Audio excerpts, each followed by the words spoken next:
मध्य प्रदेश के बिजली विभाग का गजब कारनामा सामने आया है। विभाग ने मैहर जिले में ऐसे आंगनवाड़ी केंद्रों को बिल ना भरने पर वसूली का नोटिस भेजा है जिसमें बिजली का कनेक्शन तक नहीं है। जी हां, कनेक्शन के बिना बिजली बिल मिलने से आंगनवाड़ी सहायिका हैरान है कि जब बिजली का इस्तेमाल ही नहीं तो बिल कैसे आया।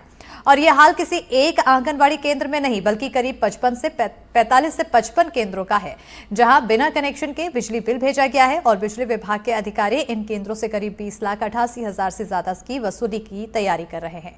सवाल यह है कि अगर कनेक्शन नहीं तो विभाग किस मुताबिक ये नोटिस भेज रहा है और शिकायत के बाद भी ऐसी बड़ी लापरवाही की जांच क्यों नहीं हो रही। देखिए पूरी रिपोर्ट।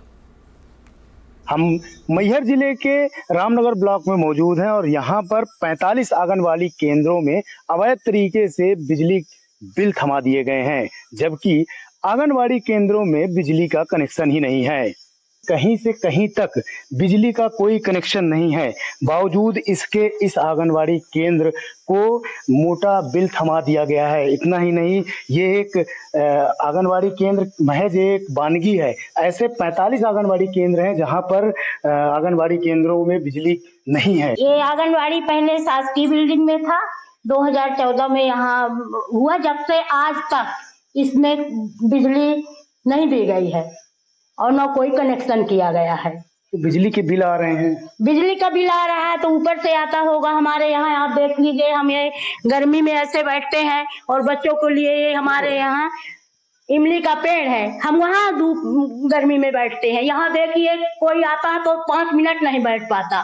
500 किलोमीटर यहाँ पर है खंभा, मगर कनेक्शन नहीं किया गया। तो देख सकते हैं आप कि एनडीटीवी की पड़ताल में किस तरह के खुलासे हुए हैं। आप देख सकते हैं कार्यकर्ता बता रहे हैं कि यहाँ से खंभा जो बिजली का है वो 500 मीटर दूरी पर है, वहां से यहाँ तक अभी तक तार नहीं बिछाई गई, ना ही यहाँ पर मीटर लगाया गया। बावजूद इसके यहाँ पर मोटे बिल दिए जा रहे हैं और बिजली विभाग अवैध वसूली कर रहा है। अब बड़ा सवाल यही है कि क्या ये जिम्मेदार अधिकारियों की सतह पर ये पूरा खेल हो रहा है या कुछ और, ये तो जांच का विषय है। धर्मेंद्र वर्मा, एनडीटीवी मैहर। ये कब से संचालित हो रही है यार? 2 साल करीबन हो गए। कभी बिजली थी यहाँ? बिजली आई ही नहीं, कनेक्शन ही नहीं हुआ। आपको मालूम है यहाँ बिजली के बिल आ रहे हैं? ये पता तो नहीं है सर हमको। यहाँ बिजली के बिल आ रहे हैं और कनेक्शन नहीं है तो फिर कैसे आ रहे हैं?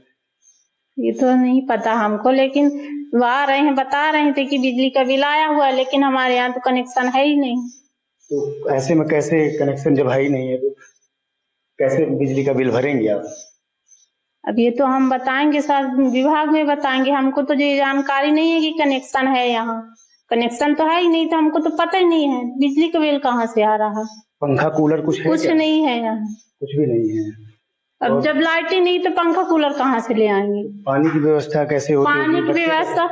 पानी की व्यवस्था भी यहाँ वो पाइपलाइन वाला चालू रहता है, उसी से भर लेते हैं। उसका भी पाइप तोड़ ताड़ ले जाते हैं, वो भी नहीं बच पाता। भीषण गर्मी पड़ रही है, ऐसे में बच्चे और आप भी यहाँ आंगनबाड़ी में केंद्र में बैठे कैसे पढ़ाई आ रहे हैं? आंगनबाड़ी बच्चे बैठे हैं तो आ रहे हैं, अब क्या करें गर्मी में, अब सह रहे हैं, कनेक्शन तो है ही नहीं। आपके मार्फत मुझे ये बात संज्ञान में आई है और जहाँ पर भी ऐसी कोई दिक्कत है तो उसकी जानकारी मैं संबंधित परियोजना अधिकारी से पता लगवाता हूँ कि वहाँ पर एमटीवी ने मीटर लगाया या नहीं लगाया है, उसकी मैं समीक्षा करवाता हूँ। बैतूल में भ्रष्टाचार के चलते गरीबों के आशियाने छिन गए हैं। जिला मुख्यालय से करीब 70 किलोमीटर दूर शाहपुर ब्लॉक के पावर झंडा गांव में साल 2021 में 250 आवास स्वीकृत किए गए थे। ये आवास ग्रामीणों को प्रधानमंत्री आवास योजना के तहत स्वीकृत किए गए थे, लेकिन 51 ग्रामीण परिवारों के मकान जनपद के जिम्मेदारों के चलते भ्रष्टाचार की भेंट चढ़ गए। मामले में हुई गड़बड़ी की शिकायत की गई थी, कार्रवाई भी हुई, लेकिन इन ग्रामीण परिवारों को मकान नहीं मिले। वो इसलिए क्योंकि सरकारी दस्तावेजों में ये परिवार योजना के तहत लाभान्वित है। ऐसे में ये हितग्राही दोबारा योजना का लाभ भी नहीं ले पा रहे हैं। मकान स्वीकृत तो अब हमें तो जानकारी नहीं मालूम पड़ी कि 51 मकान कुछ है, वो मतलब उसका गमन हो गया था, उसी की जानकारी मालूम है हमको।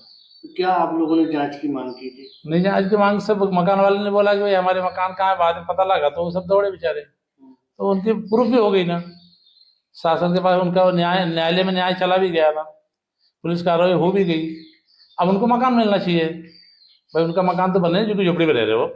क्या स्थिति में रह रहे हैं? बस बहुत झुग्गी झोपड़ी उनके पास, इसी कच्चे मकान में रह रहे हैं। क्या पता क्या वजह लगती है, हम तो लिखे पढ़े उनको पते भी नहीं। और बाद में पता लगा कि तुम्हारा मकान तो खा लिया किसी ने। तो शुक्ला कौन है, उसका बदनाम हुआ। अरे सचिव का क्या